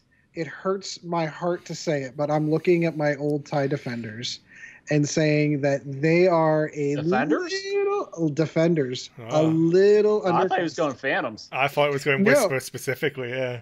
No, well, I was going to leave that one open for debate because I know Chad's going to go for that one and go points down, and I'm going to be like, you're wrong. So I wanted to leave the door open for him. So since I didn't want to steal his thunder, I am going to be looking at the old TIE Defenders. All right. I think they're undercosted. I don't think they're significantly undercosted, probably 2 to 3 points per chassis. I'm not calling that as my official bit yet. But just what they're able to do to be able to pull off the token stacking, to be able to move that 3, get the evade, get the focus token. It's all the things that we thought we removed from the game when we shifted over to second edition. It's still there. And then you can have things like Riot, or you have Viscery that's going to throw down the target locks on top of that. Like they're good. And I think they're a little undercosted. So I am going to go with a 2-point across the board increase in TIE Defenders. Oh, yeah. I'm going to beat you so bad. Now that I wrote it down. You think they're going down? Good. Oh, I'm going to blow you out of the water, my friend. It's Chad next anyway. It's okay. So, Chad, TIE Defenders, up, down, staying the same. What do you say? That's just it. It's extended, so I mean, it's not like they're getting lots of feedback on this. They're getting enough. I think they're getting some, but you have to keep in mind when second edition first came out, everyone was playing as extended. Like we didn't even know about hyperspace until about a month or so ago. So most big events have been extended so far. Correct. So all of the data points they have from big tournaments are all extended tournaments. I should have gone red line, by the way. Specifically. It's okay. That may come up in questions at the end. Oh, good. May. It's almost like I've avoided. You're saying up by 2. I'm saying up by 2 by defenders, taking Visery up to 90 points, Riot to 88, Breath to 86, and then the 2 generics going to 80 and 74 respectively. Oh, I can't wait. This is going to be so You can't good. run 3 of them now anyway. Yeah. So it doesn't affect the number of defenders that you can pick. It really does adjust the upgrades that you can take on them. I also don't feel like they're super meta-defining ships either. It's just having played against them enough, I feel that they're a little undercosted. Or I'm just horrible at X, and I don't want to play against. It's okay. Yeah, I'm pretty confident that by the end of my turn, you're going to want to change your answer, and I'm not going to let you. I'm going to logic you out of the game. I'd love to be able to run 3. Yeah. I'll say up by 1. I don't really... I mean, I kind of feel that there might not be a change just because it's extended and everybody's gearing towards hyperspace. I tend to agree with that statement as well. But if they do make a change, I'll just say it's only going to go up by 1 just because they're not really going to be that focused on it. You can take 0 if you want, Chad. That's a viable option if you think that no change is more likely. I kind of do. Yeah, so do you want 0? Yeah. That's good, because I don't want you to lose because Ed's wrong. Okay, so I'm going to roll it back about 30 minutes to when we opened the segment, and you were saying that like First Order and Resistance probably aren't going to change because we're pretty confident that they knew what they were doing. So if you had a ship that had 3 attack, 3 agility, 6 hit points, sounds pretty beefy. Pretty beefy. If I told you Kylo Ren was 82 points, and then you said that, oh yeah, but Braff is 84. Kylo's got 2 force points compared to your extra hull, so an extra shield. Yep, I see where you're going with the argument. And there's no way they're going up. There's no the counter argument I would make to that is a separate faction. Yeah, but is that there needs to be some level of faction balance between the two. And while I understand that if you compare apples to apples, one ship to the other, that the points seem a little bit off in those categories. However, when comparing with the other ships that are listed in his faction and what Kylo can take with him, I think helps balance that out. Okay, so because I don't think that points cost necessarily, like, I don't think you can look at, to further that thought, I don't think that you can look at Vader compared to Luke Skywalker and say, Luke Skywalker is clearly undercosted. Well, yeah, when you compare the two, however, when you look at the fact that Luke Skywalker is in the Rebel faction and can only take these other ships and these other upgrades, that kind of balances out. So I don't know that it is a fair point-to-point comparison to be able to look at 2 ships from 2 separate factions and say that they are X equals Y, they are identical as far as that's concerned. I agree in the aspect that when you look at it from that perspective, it does seem that defenders are kind of getting the short end of the stick and should go down. However, when you look at the factions that they're in, I think that should be a contributing factor. Okay. So all right, let's hear how much is going down, Kris. I'm saying they're going down by 6 points. And down by 6? Triple delta will be viable. You'll be able to run triple delta. Down by 6. Ooh, I'd love to see that happen. Triple delta with a 2-point bid. That's what I'm saying. Can you squeeze 2 deltas in a named at that point? Because they come in at 64. That's no. So the cheapest named is Visery. So is Ryad. No, Breath at 84. Yeah. He would come in at 78 points then. Yeah. So it would still be you're right. Yep, no, it's still too much to run 3. Yep. Triple deltas. I like it. Yep. I'm saying down by 6. You're probably right. I don't think that... I think Rexel Braff is awesome. He's stupendously good. He's just a bully. If you get him to the end game, one-on-one, you're not going to lose that fight. Yeah, no kidding. The token stacking is really, really strong. I feel like they knew that token stacking was really, really strong and erred on the side of caution. So I'm saying And down by and 6, had- triple defender a dream. and had made the same mistake whenever they originally released Defenders and had them 2 points overcosted, which in second edition terms would be 4 points. Yeah, like there's zero chance my love of Defenders is influencing my argument, and I've thrown the game away. But yeah, down by 6. Yeah. All right, Chad. So that moves it on to you for your extended points up, points down. Palpatine. Ooh. All right, so our boy Palpatine is currently sitting at 13 points. That's a good choice, actually, Chad. I like that. Up or down? So being extended right now, and the fact that his ability has been changed yet again to where it's just now you basically allow his 1 force token to be used by any ship on your side. It's no longer you can change a die or anything like that. You have to roll that focus for his ability to even work. I say he's going to come down to 10. It's good. Ooh. -3 down. So I'm next, and I think that they overcosted every force using crew, because we know how strong the force is, but I feel like they made the crew in general be more expensive when they didn't really need to. So I'm gonna say down by 3 as well. I think we're gonna have our good choice. I think we're gonna have our first unanimous on this one. Kris, I tend to agree with you, and under the very similar logic in the fact that I feel that they overestimated the viability of force using crew. I think that they're still good. But they are definitely good. I think the reason I think it's across the board is that near enough every crew involves you having to spend that force charge to activate their ability. So you're paying twice for something you can only use one or the other. You can either use it as a generic force point, or you can use it for its ability. You're never able to do both, and I think they've charged you as if you could do both. Yes. Well, and I think they kind of were erring on the side of caution when they released them.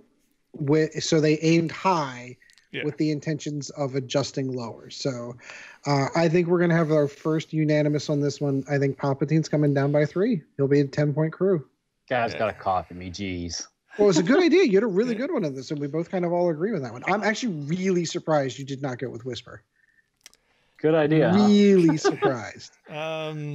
Extended. I'm going to leave Redline for the end because that's definitely a question.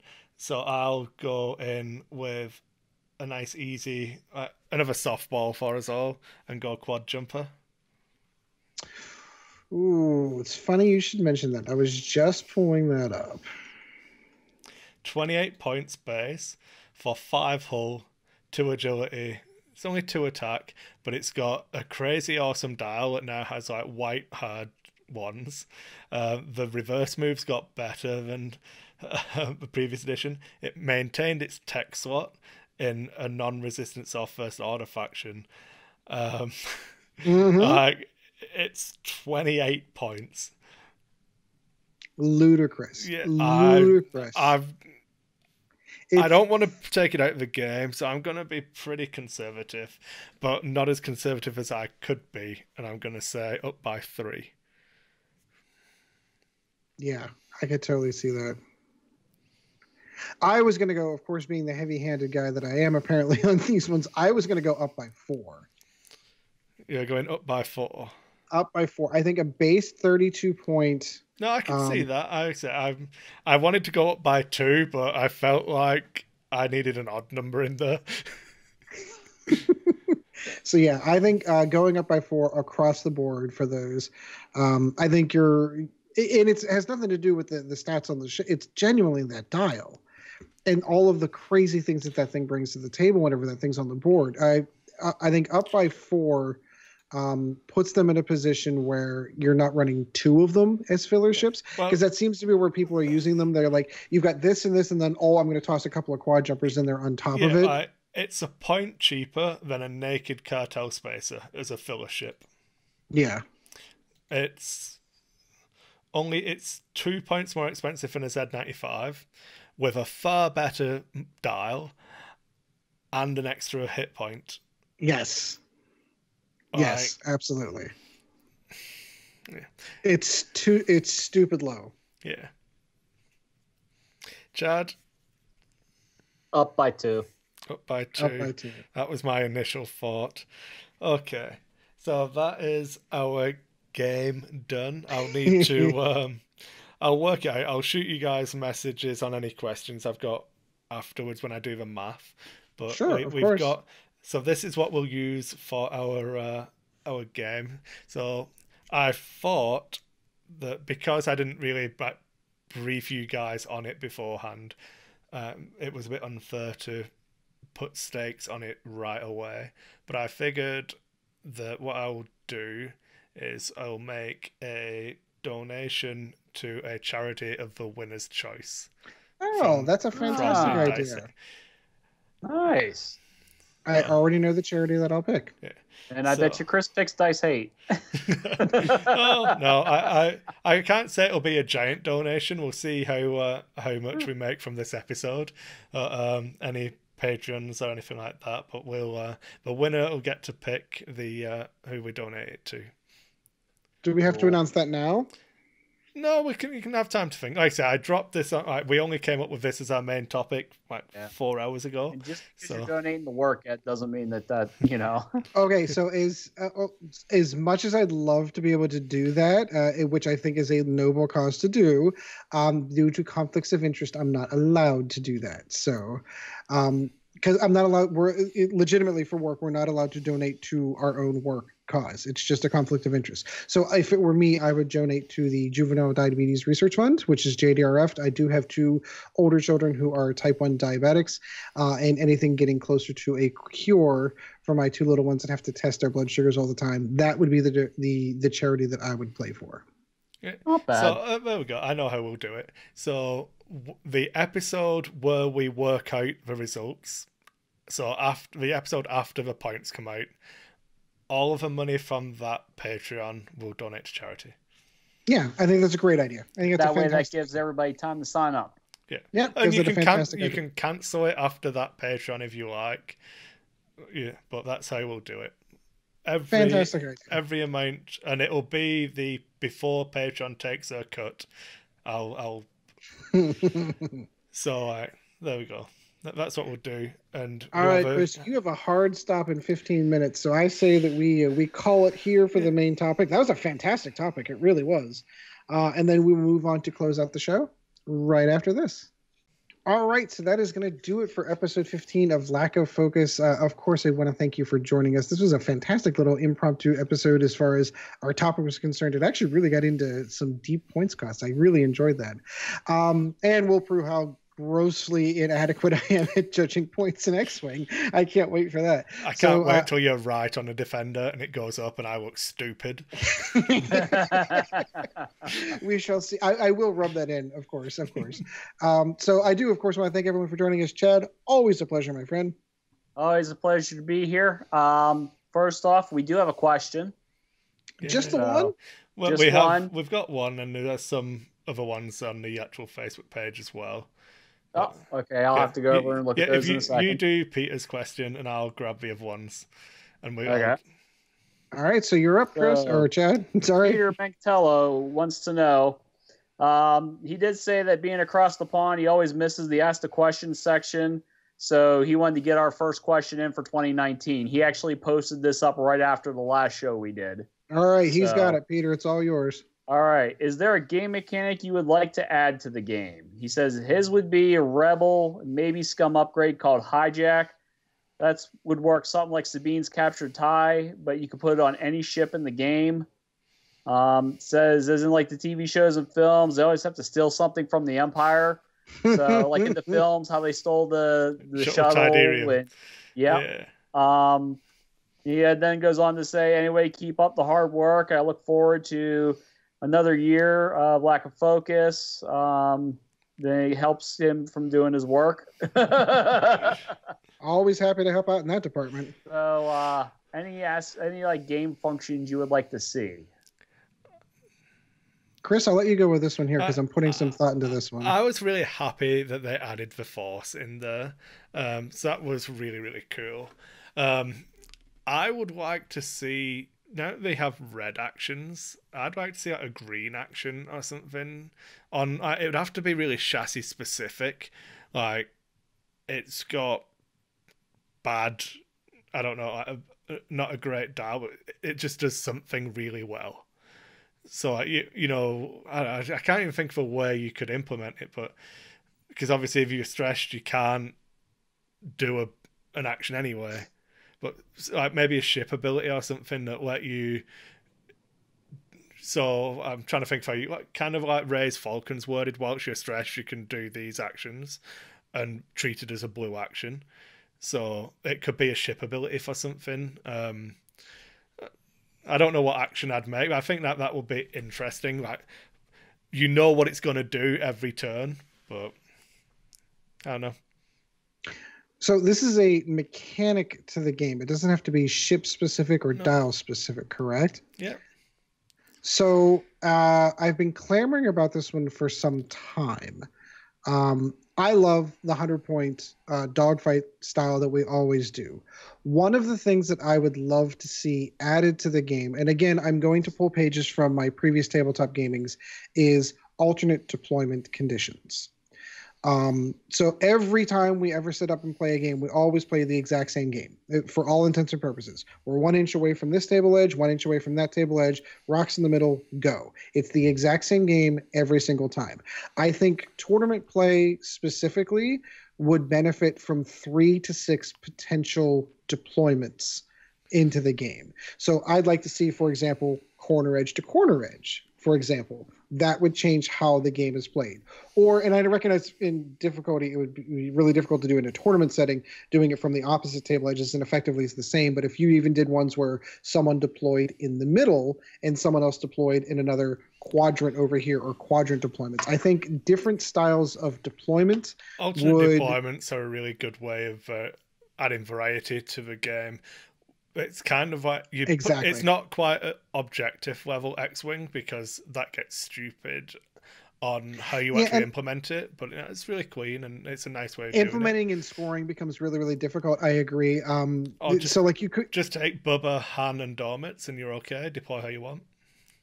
Exactly, you could do that, but I think that would be the one change I think I'd like to see brought to the game is, and it would have to be a universal, like an alternate, even if it's just 3 alternate deployment conditions that allow you to do a little bit more than just table edge, and go, other than the pitched battle, so to speak. Chad, what mechanic would you like to see added to the game? So, I noticed yours was kind of I felt influenced by your 40K days, because there was multiple deployments you could have. So I'm going to expand on that one and pull another aspect from some 40K. In there, you had reserves. It counted as points you had to spend in your list, but you could choose for them to come in later. So if you were to hold back a ship, maybe make it so that only 25% of your list, points-wise, was allowed to sit in reserves. And then after like a few turns or whatever, that's when it could actually come in, or make it where you have to roll a crit for it to come in. And by turn 3, they have to come in. Yeah. It's funny because it's something like that where, you know, I'm gonna keep Supernatural Kylo off the table. It's okay. Trust me, it's fine. Run the risk of your other ships that aren't so good getting destroyed. Oh, and if you've got nothing on the table, you're dead. Yeah, it's cool. Yeah, if you have nothing on the table and you have no ships on, the game's over. You lose. Yeah, like so there are pluses and minuses to that. I can run with no initiative 7. Good luck shooting me. No, with afterburners. So like It's- call it like reinforcements or something like that, Yeah, you know. that'd be cool. It's interesting you said that, because those were the two that I was really debating, whether I wanted to go with like a reserves type idea, very similar to exactly what you're saying, or to go with the alternate deployments. I agree. I think that'd be a fantastic way to be able to do it. I do think that by the third turn, whatever that ship is has to come on. Yeah. And I also agree with the ruling that if by turn 2 all of your ships are off the board and there's something on there and your ship's not on, you lose. It's considered lost. In that case, I mean, I think you would see some people who maybe they're saving their really tough one. They're going to slow roll their weaker ships, you know, just so that they're not dead by turn 2. Okay. Yeah, but then that would develop alternate lists that would come out. Like you would see things like the 4 strikers that go and say, okay, if that's your plan, you're just going to slow roll. I'm going to come in there, charge, and blow up your 2 ships, and you lose. So like it's really going to kind of like alter the meta on what ships do and do not get played. Like I like the idea, like Kylo could only be able to come in and like do an action. Like you'd have to be able to restrict it so that they're not coming in and just blowing crap up art, and they'd have to come in from like your table edge. They would come in from your table edge. It would be like you setting it up for deployment. Right. So you wouldn't be able to you wouldn't be allowed to go past range 1, and it's only from your table edge that you start from. Yeah, see, I completely agree with that. I completely agree with that. I think that'd be a fantastic idea, a fantastic implementation. Yeah, so thanks for your question, Peter. As you Yeah, guys that was know, a great question, Peter. Thank you. you can send them to our Facebook page or our email address, Chad. Yeah. Email address, lackoffocuspodcast@gmail.com. Hit us up on Facebook, like a lot of people do whenever we post up. Hey, what kind of questions do you have? Peter actually sent us a message through Facebook because he, like I said, he's not really awake at this point in time, so he wanted to get a question in. He did that. We got YouTube, DiceHate. Go watch our videos of us being goofy and just talking, and Ed just constantly vaping all the time because that's all he At least does. he mutes when miss we're all that recording. You Yeah. missed that on the audio version. Yeah, so the audio versions, I mean, we're everywhere basically. And let's not forget that all important patreon.com/lackoffocus. As Kris mentioned earlier in the show, whoever wins that little contest there, we're going to take some of that Patreon money, which they don't keep basically and such. We're going to pick a charity, and, you know, whoever wins will get it donated to that charity. So if you can sign up, yeah, right, Ed, you're not going to win. But no, guys, if you can sign up just for at least a little bit, you know, something just to help us out, because each one of us wants to help out a really good cause, please do so. We really, really appreciate it. And if you want to keep it going after that, just to help, you know, that guy up in Canada, you know, he puts a lot of work in, and it would really be appreciated, I'm sure.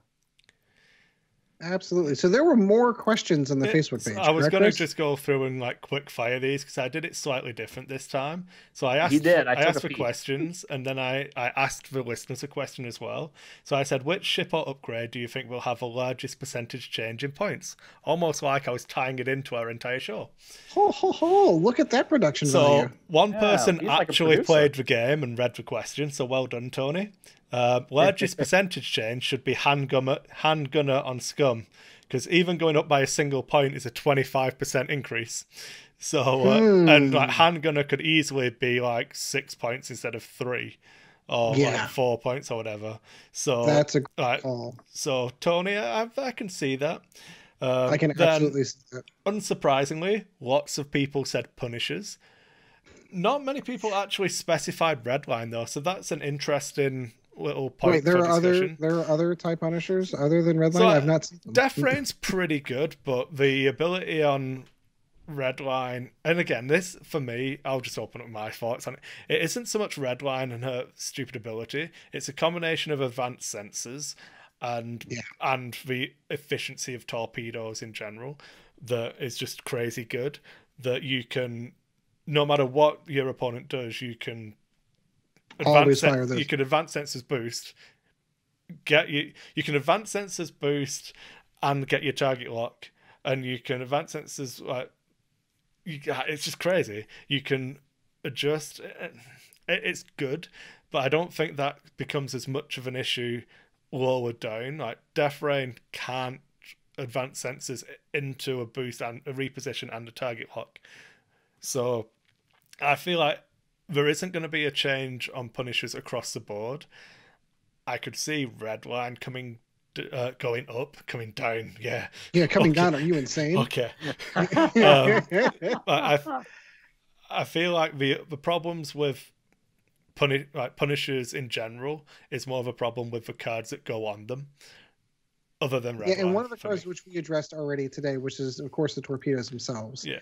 If those go up, it's funny we did not mention advanced sensors in our review and points questions, but that's probably another one that probably needs to be looked at. It ties in with Supernatural, yeah. It's as good as Supernatural, but you don't have to be a Force user, so you could tie it in. But then you've got a cost for a sensor slot as well, so I could see it changing in line with Supernatural. Yeah, I could see that as well. Then we have let's find some other good ones. Sorry, I'm going through professional podcasting. Yeah, Damien Robertson, the points update is a lie. It was a troll by FFG. Yeah. Thanks, guys. Appreciate it. He says Moldy Crow or Marauder title. We did kind of touch on that basically. That Moldy Crow is insane as well. Jerry does say. Oh boy, this should be good. I'm just ignoring the first half of your question, Jerry, because we don't have time because of my hard stop. But he does say, "What if Moldy Crow became Rebel only?" Well, I know it's printed on the card, but with the app being the primary way of squad building, I don't know that they're going to go down that route. I see where he's going with it. Well, would you leave it at the same points if it becomes Rebel only? I'd still make it go up. I'd still make it go up, good. Even if it were Rebel only. But yeah, I think I'm not sure if they alluded to it in one of the hyperspace stuffs when they were really releasing. One of the problems that they have with going through with changes with printed cards is that they have to go through LFL to do those, and those are much longer term changes to get approved by Lucasfilm to be able to do so. So that's why I'm less inclined to think that they'd be willing to make a change to printed material as opposed to the points cost, which they can just change with the application. So while I see where you're going, if they agree with it in spirit, I think that is less likely to happen than just a points increase. Okay, so I'm going to do a couple of quick fire ones, and any I miss, we'll make sure we pick up in the next one because I'm a minute over. Yeah, you do have a hard stop. Yeah. So Scott did actually ask a decent question this time instead of trolling us, so that's why I wanted to make sure we fit it in. Do you think they are going to be able to keep their plan to avoid people having to buy cross-faction when Republic comes out, in all probability with a number of Force upgrades? So we know, obviously, Brilliant Evasion doesn't currently exist anywhere. The only place to get hate at the moment is in the conversion kit. So if you want to fly hate Vader, you have to buy it of faction. What I would point out is that they never said that you would be able to get it all immediately without buying cross-faction. So I wouldn't be surprised if I'm trying to think of a ship that's in the game. The Ark. Yeah, so if Decimator. Well, where I'm going is the TIE Advance prototype is new canon. It's a Disney ship. It has the Inquisitors. So I wouldn't be surprised if that comes out in Wave 4 or Wave 5 and has hate in it. Yeah. I wouldn't be surprised if the Falcon comes out and has Brilliant Evasion in it. Yeah. I think that kind of thing. There will be stuff like the quickest and easiest way will be as it was in first edition to just buy the stuff you want only for the cards. But I think that they didn't lie when they said you won't have to, but they didn't put a time scale on that yet. Yeah, you might just have to wait. I go back to my original argument with the starter set and the structure. The starter set, I think, even if you came in and you just wanted to play Jedi and that's all you wanted to play, you're still going to have to purchase Rebel and Imperial ships in order to get the stuff you need to play. So I think fundamentally that is part of the game. It always has been. Would I like to see it reach a model where I'd only have to buy only ships in my faction? Yes. I don't think we're there yet. I think they gave us what they could with the conversion kits to be able to get everyone started. Eventually, when we reach that point where all of the ships that are going to be in the game are in the game and we've all caught up with not only all the stuff that's in print, first edition, but also current in second, I think we'll get there. But I think it's going to take some time. Yeah, so Ian Courtney asks about our thoughts on the Resistance and Rebel A-Wings. I think we touched on that in the main segment. We did touch on it. If you want to touch on it again real quick, I think you and I are in the same boat on this one. While I recognize that they're the same point cost as the Rebel ones, I think you need to look at the factions. I don't think point cost is a specific one-to-one ratio. This ship and this ship compared, looking at the stats and what it can do, that's what a point cost is. I don't think that that's a fair comparison. We're going to be reaching a game very closely where we have 7 factions in the game and each ship needs to be able to fit into that faction. So while it may seem that one is cheaper than the other because this one's better when comparing the two side by side, they're not in the same faction. Yeah. They fit different roles in different factions. Chad? I was going to say, as an Imperial player, I'm going to have to take the stance of Mr. Horse from Ren and Stimpy and go, no, sir, don't like it. Large base ships get a points drop by Ian Overall, Courtney. Yeah, there is a lot more in this, but I'm just paraphrasing. Okay, so I'm trying to think of any large base ships that are currently hyperspace. Falcon. Falcon and Upsilon. Upsilon's not going to get a points change because it's going to be brand new into the faction, and then the Falcon. And again, I recognize I'm skewing this towards hyperspace only, but I happen to be firmly believe that those are going to be the ones we're going to focus on. I think overall, we don't see a ton of large base ships, so he's probably right. I could see the Falcon coming down in Rebels to be more in line with the Resistance one, even though they have different stats. Yeah, and again, I don't remember if I spoke about this on our last show, but did you know the Resistance Falcon does not have a 4K? Wait, what? It doesn't have the 4K on its dial. Oh, how I laughed! It's like I did not. It's only got the swoops. So we were playing a game. My opponent was like, "I'm going to 4K," and it's like, "Oh," and we was going to set his dial. And like, "What's wrong?" It's like, "It doesn't have a 4K." What do you mean it doesn't have a 4K? Have you put the right dial on it? Like, we took the cover off and looked on the back. It doesn't have a 4K. No, I did not catch that. Yeah. So functionally, it's a different ship. Yeah. Like, I recognize the body, the actual model itself is the same, but it has different abilities. Yeah. Zachary Johnson, question. I'm happy with Wave 2 is here, but I have no patience. What's Wave 4 going to look like? So I would say that some of the ships that are from Disney canon will get released. So okay, so I think he's probably looking for a little bit more meat to that. So we'll have I'm to come going back to to it then. Well, no, I'll throw some guesses. Okay. I'll throw some real quick guesses. I think a one ship per faction. I think I'm willing to throw out there. I think we're going to see the TIE Interceptor and probably the TIE Bomber.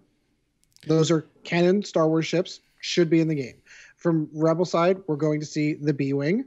And hell, I don't even know another ship that I would think that I would toss in there. A-Wings and out for Rebels, yeah. Okay, A-Wings, perfect. So you got B-Wings and A-Wings. Also really surprised the shuttle should probably be in there too from the Imperial side. And then from the Scum side, where are we at with canon Scum ships? Ventress's ship, because it was in Rebels. It was in Rebels. I'm trying to think of it. Needs to go into hyperspace releases effectively. Yeah, effectively, that's probably got to go in. Yeah, that's probably it. I would agree. And then from First Order, whatever comes out in Episode 9.